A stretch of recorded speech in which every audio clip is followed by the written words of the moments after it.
Hi, Hannah Erica here. These two Ikea stools fell into my possession by someone on Facebook Marketplace who just wanted to get rid of them. So, hey, I went and got them. I usually do my off-camera pre-sand a little bit just to get an idea if the wood quality, if it's wood, if it's not wood, and what I can do with it. So that's why I did sand one of them. And what I discovered, it is a little difficult to sand, but it's wood, but not solid wood, meaning that it's probably a layer of plywood, and I had to be very careful how I sand it. It's bendable, some parts it's bended, but I just decided that though I wanted to expose more wood, it's probably best for me just to expose maybe the seat top and a little part here and there so that I could show the wood without sanding too deep or damaging anything.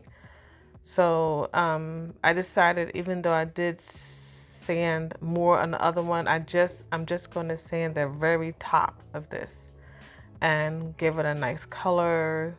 And another thing too, these, like, trying to flip stools and chairs is not, you don't see a lot of tutorials for these or any kind of videos for these because they're not worth flipping. So right here I'm giving it a scuff sand on the rest of it. There's a few things that were like stuck to it, and of course, you know, when you paint it has to be really smooth.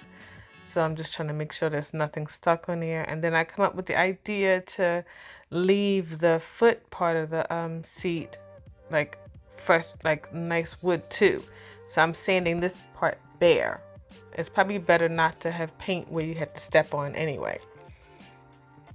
And so I'm gonna just give it a nice wipe down and get the excess sand off, which is really important when you want to paint something. You've got to get any kind of dust and dirt off of it before you start that.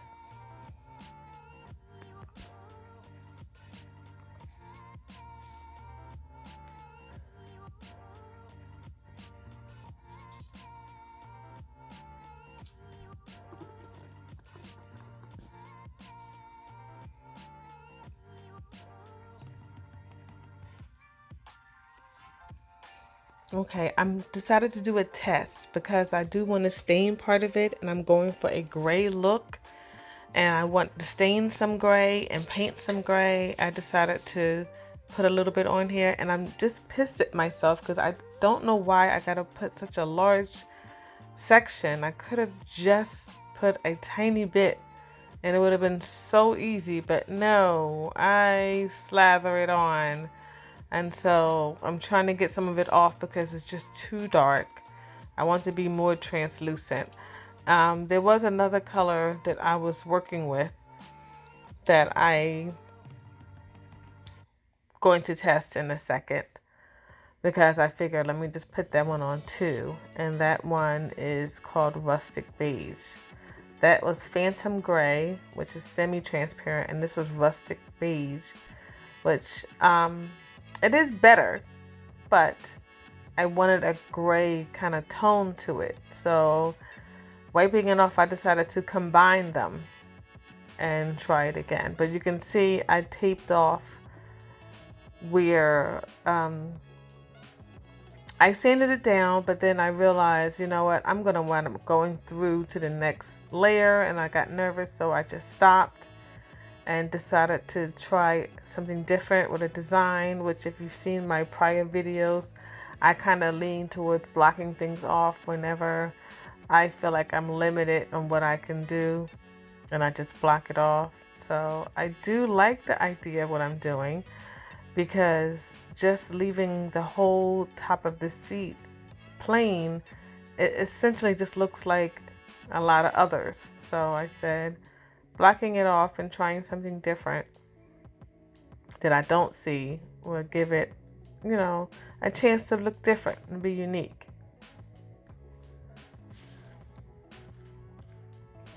The gray paint that I'm using is a Sherwin-Williams brand in Peppercorn.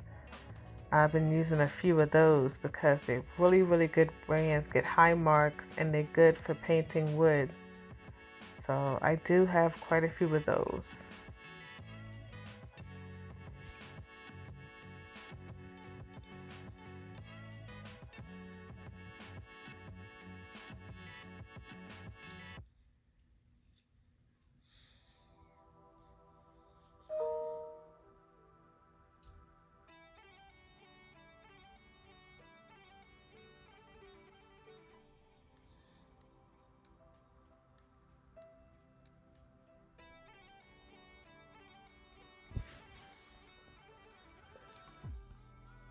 I don't know what happened to my footage, but I did use some tack spray before I start painting. I know the one on the left side keeps kind of lifting. I think maybe it wasn't quite dry when I taped it off. I'll be honest with you with that. I could be a little anxious when it comes to my projects. And so if I'm thinking I'm supposed to get a certain amount done, I'm going to kind of push through and try to get it done.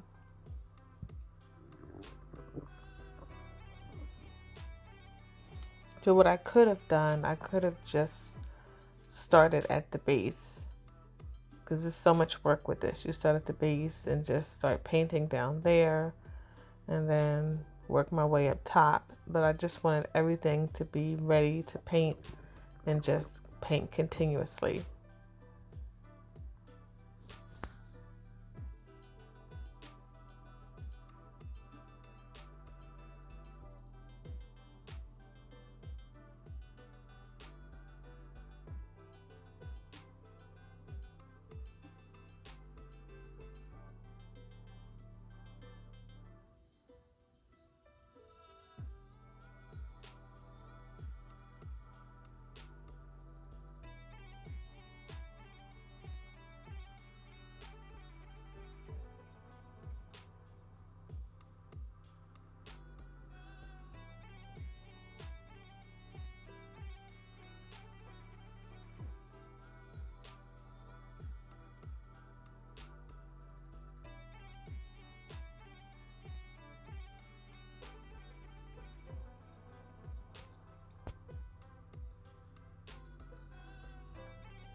I tell you, the bottom was tough, just trying to find all the angles, and if you painted before.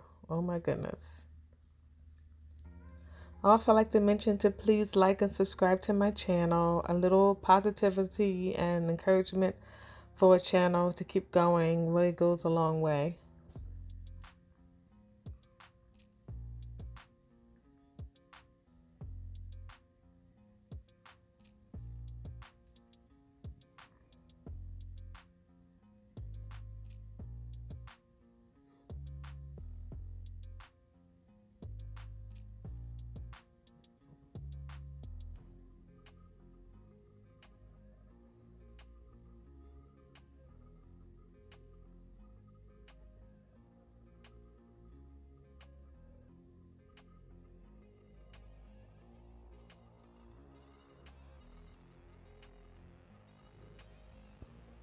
I was happy to see that it was very sharp when I pulled the tape back. Now it's time to flip them, and I found so many things to paint when I flipped it.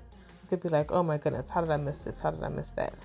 But also you can see that I knew I wanted to paint the edge of the seat. It just looks so much cleaner and neater to have all of that painted.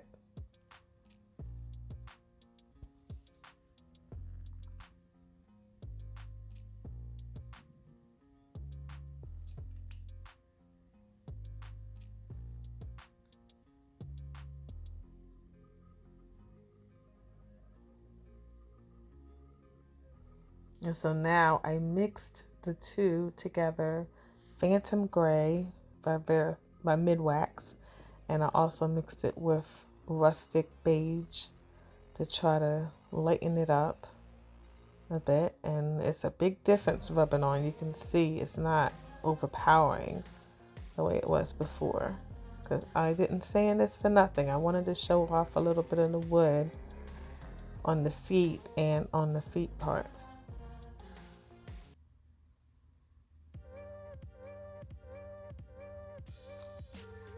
I didn't delay in wiping it off. I wanted to make sure it didn't get too dark.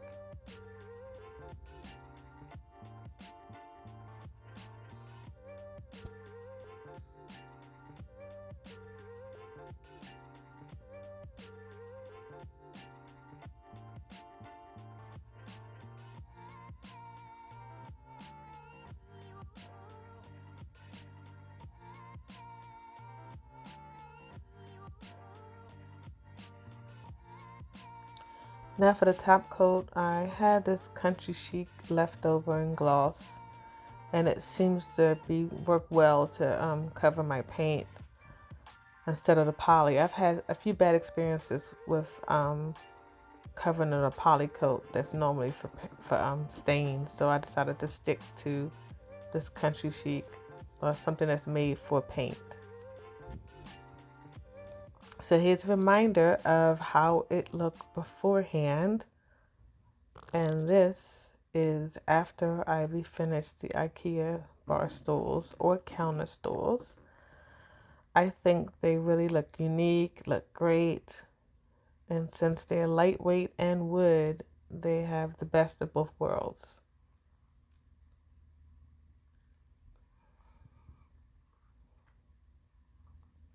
I hope you like them. Tell me what you think, and remember to please like, comment, subscribe.